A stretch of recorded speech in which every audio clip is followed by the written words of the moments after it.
ايه ده؟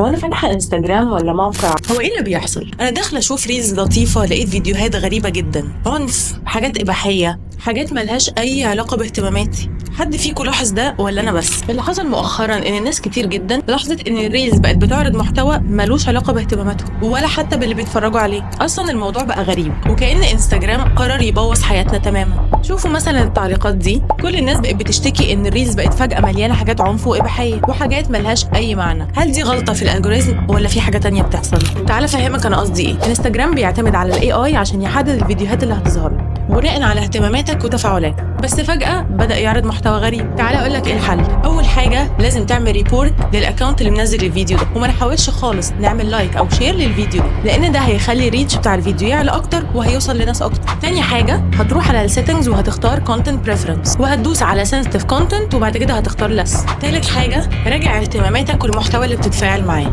احيانا فيديو واحد ممكن تتفرج عليه بالغلط هيخلي انستجرام يفكر انك مهتم بالحاجات دي. بجد الموضوع بقى غريب جدا ومحتاجين نفهم ايه اللي بيحصل. اكتب لي في الكومنتس وقول لي، هل الريلز عندك بقت مليانه حاجات غريبه ولا لسه الدنيا تمام؟